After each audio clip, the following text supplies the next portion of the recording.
Hello guys, hello. This is for Capricorn. Capricorn, welcome dito sa aking channel, Kapalaran 888 Capricorn. Tingnan natin kung anong mga messages ang gustong sabihin sa inyo ng baraha. Okay, may mga messages na kailangan nyong marinig. Wow! Privilege lady. OMG! Wow, Capricorn. Tingnan natin. Single ka ba? Babae? Lalaki? Oo. Diba? Babae ka man or lalaki? Paki-comment sa comment section. Kasi sa nakikita ko sa'yo dito, isang mayaman, babae man or lalaki yan na mayaman na yan, ang posibleng nagkakagusto sa'yo. Mabilisan to mabilis siya. Mayaman siya, financially stable siya, nagkakagusto siya sa'yo, nililigawan ka niya, and posibleng boss mo siya, team leader, or kung sino man, nagkakagusto siya sa'yo, and then gusto kanyang pakasalan. Paki-comment sa comment section. Paki-comment sa comment section. Yung iba din sa inyo single single kayo, na may naliligaw, gusto kayong pakasalan. Eto yung problema, may asawa ito. Pwedeng may asawa ito, kaso lang, may naliligaw sa kanya. Ang naliligaw sa kanya, boss niya. Ang naliligaw sa kanya, maraming pera. Ano yung gagawin niya? Ito yung problema mo sa ngayon. Diba? Ito yung problema mo. Kaloka ka. Capricorn, sorry. Pwedeng Cancer yung naliligaw sa'yo.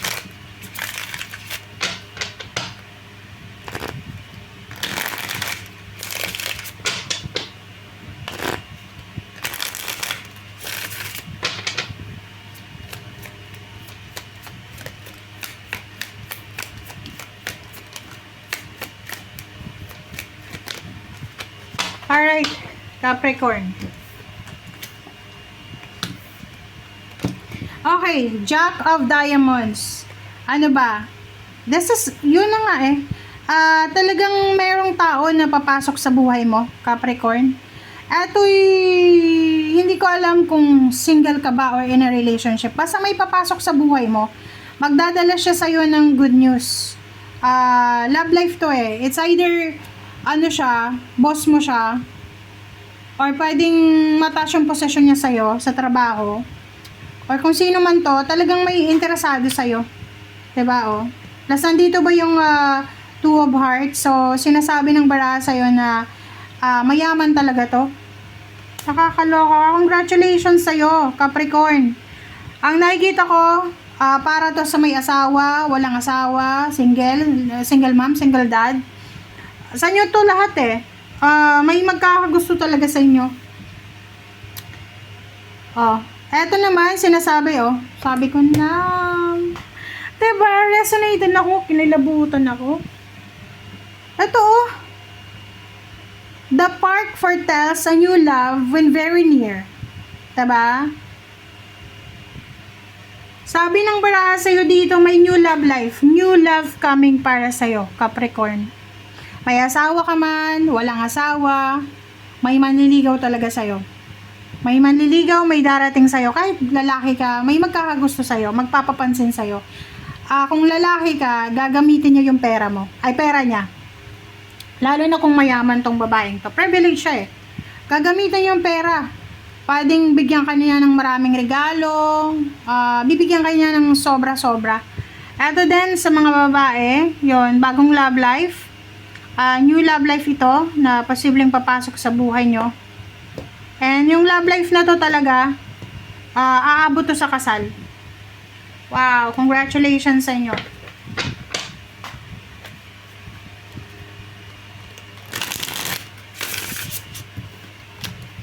May asawa, single or single mom, single dad, hiwalay. Naku, maghanda kayo. May magkakagusto talaga sa inyo.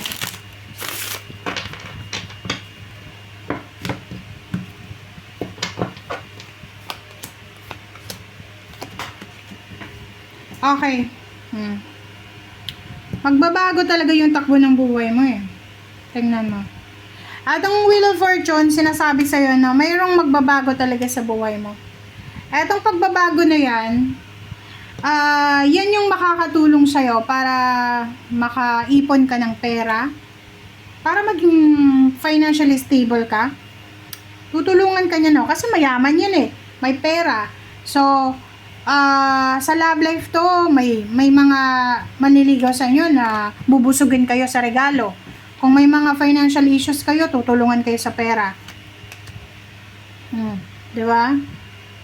Kung may asawa ka, maguguluhan ka eh. Hindi mo alam kung sino ba yung pipiliin mo.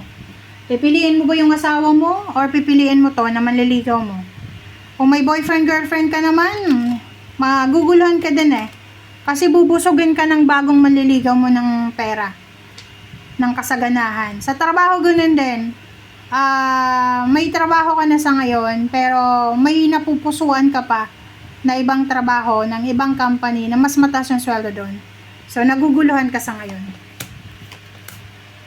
Diba?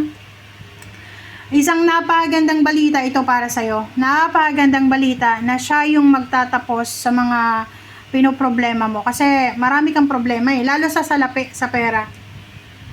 Ang Capricorn kasi, hindi sa pagiging materialistic, pero yung isip niyo puro pera eh. Diba?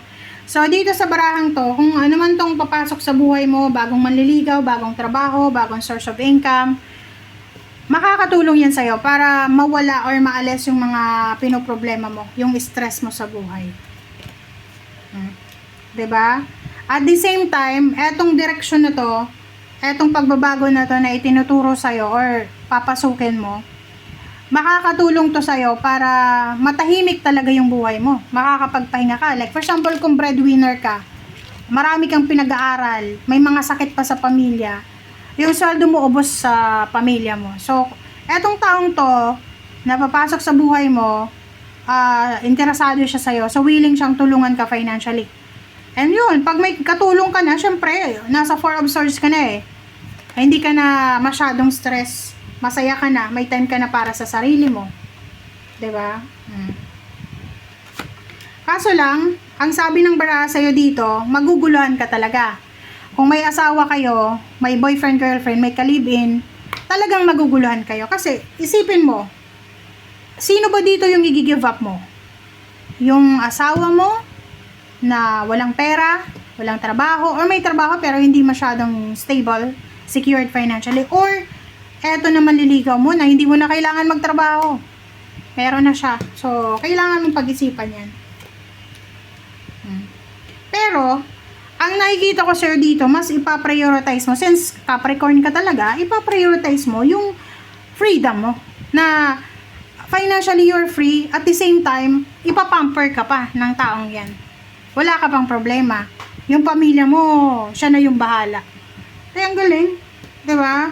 Emotionally, magiging sobrang happy ka daw, aapaw yung cups mo, kasi makakalaya ka sa mga obligations. May katulong ka na eh. Diba? Thank you guys. Bye!